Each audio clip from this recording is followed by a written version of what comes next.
سکتی. دیر از نو وے. یہ تو آپ نے ایسا پنڈوراز باکس کھولا ہے کہ آپ کے پاس کوئی میکینزم نہیں ہے اس کے بعد. یعنی میرا ایک آنیسٹ کوشچن ہے کہ what mechanism now after this do you have کہ آپ لوگوں کو ایک کسی نہ کسی یعنی کسی باؤنڈری میں رکھیں. آپ باؤنڈری تو نہیں بچتی پھر اس کے بعد. اچھا دانیال بھائی میں آپ سے پوچھوں گا کہ یہ جو ٹرمز کی ہم نے بات کی تھی کہ کچھ ٹرمز ہیں ان کو کلیریفائی کرنا ضروری ہے. اب یہ جو خواجہ سرا کمیونٹی ہے, خواجہ سرا کمیونٹی کے بارے میں ماشاء اللہ آپ کی بھی بڑی ریسرچ ہے. یہ مجھے بتائیے کہ ایک تو خواجہ سرا کمیونٹی جو ہے اس کے بارے میں تھوڑی سی کلیئرٹی لوگوں کو دیں کہ آخر یہ لوگ جو ہیں ان کے اندر کون کون سے گروپس یا کون کون سے ڈفرینٹ ٹائپس کے لوگ شامل ہوتے ہیں, اور پھر ان کا اپنا کلچر یا ان کا اپنی جو رواج اور ثقافت وغیرہ ہے وہ کیا ہے جس کے بارے میں لوگ کنفیوزڈ ہیں. کیونکہ یہ ہمیشہ سے ایک ایسی کمیونٹی رہی ہے جو کہ مارجنلائزڈ بھی ہے, لیکن یعنی ان کے اندر آپ کو یعنی کہ جانا ان کے انوائرمنٹ میں یہ بھی بڑا مشکل کام ہے. It's not very easy. میں نے خود بھی کچھ عرصہ ان کے ساتھ کام کیا, لیکن it's not very easy for them to open up as well. اتنے آرام سے اوپن اپ بھی نہیں ہوتے, ٹرسٹ ایشوز بھی ہوتے ہیں. تو آپ اس کے بارے میں تھوڑا سا ذرا کلیئرٹی اگر دے دیں تو پھر ہم آگے اپنی بات کو کنٹینیو کرتے ہیں انشاءاللہ. جی بالکل جا بھائی, بہت اہم سوال ہے.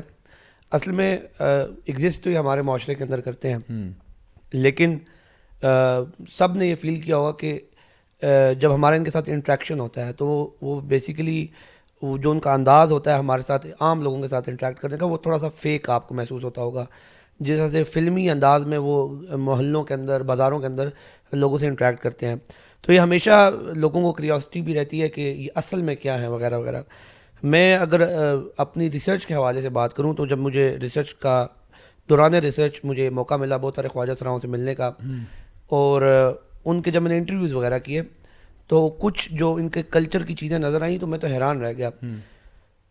ایک تو ہمیں جو بات کہی جاتی ہے کہ یہ تقریباً 1000 سال یا اس سے کچھ زائد عرصہ سے پاک و ہند کے اندر ایگزسٹ کر رہے ہیں, اور وہ خواجہ سرا کی ایک جو ہسٹوریکل پرسپیکٹیو بتایا جاتا ہے مغلیہ دور سے جو چلا آ رہا ہے.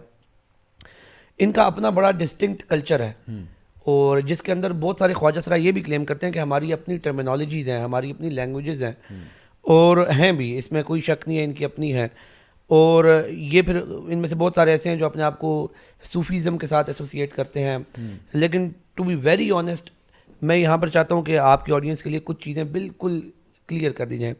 دیکھیں جو انٹرسیکس کا جہاں تک معاملہ ہے, ایسے افراد جو کہ پیدائشی طور پر جن کی باڈیز کے اندر کوئی نہ کوئی ایمبیگوٹی موجود ہوتی ہے یا ڈسیبلٹی آپ کہہ لیں, وہ لوگ ہماری سوسائٹی میں ان کی ویزیبلٹی بہت کم ہے, بہت کم ہے. ایون کہ ابھی اس پوڈ کاسٹ سے پہلے میں اور محمد بھائی ڈسکس کر رہے تھے, جو آفیشیل فگرز ہیں پاکستان کے اندر نادرا کے پاس رجسٹرڈ 196 اونلی 196 تمام صوبوں کے اندر ایگزسٹ کرتے ہیں انٹرسیکس.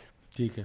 زیادہ تر انٹرسیکس ایسے ہوتے ہیں کہ وہ یا تو معاشرے کے اندر یعنی اپنے لیگل ڈاکومنٹس کے اندر ایز فیمیل زندگی گزارتے ہیں یا ایز میل زندگی گزارتے ہیں, اور اپنے گھروں میں رہتے ہیں, اور کیونکہ ان کے پیرنٹس کو بھی پتہ ہوتا ہے کہ یہ ڈسیبلڈ ہے, just like any other disabled kid, ان کے پیرنٹس ان کو اسی طرح ان کی کیئر بھی کرتے ہیں, اسی طرح ان کو ٹریٹ بھی کرتے ہیں.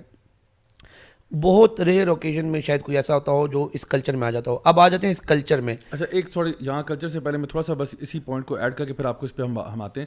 صرف یہ بات کہ جو انٹرسیکس ہیں یعنی ہم لوگ یہ کہتے ہیں کہ شریعت کے اندر ایک اجازت ہے ان کے لیے کہ ان کا جو ان کو بھی کسی نہ کسی باکس میں ڈالا جاتا ہے میل یا فیمیل میں, یعنی ان کو بھی تھرڈ جینڈر بنا کے چھوڑ نہیں دیا جاتا کہ ان کو جینڈر ایکس کہہ دیا جائے.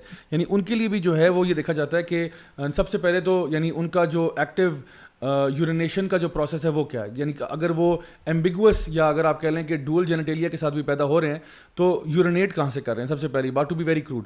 اور پھر اگر وہاں پہ بھی کمپلیکیشنز ہو, کیونکہ کبھی کبھار جینیٹیلیا ہڈن بھی ہوتے ہیں, ٹھیک ہے, اور وہ باہر جا کے ہو سکتا ہے کہ پھر وہ تھرو سرجری ظاہر ہوں, یا پھر لیٹر آن جب وہ پیوبرٹی کی ایج پہ آتے ہیں تب آپ کو پتہ چلے.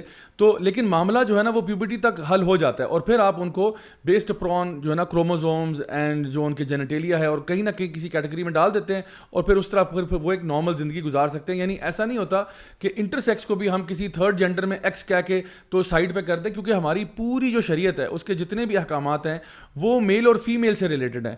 اس میں یہ نہیں کہا گیا کہ کوئی تیسری کیٹیگری بنا کے اس کو آپ علیحدہ کر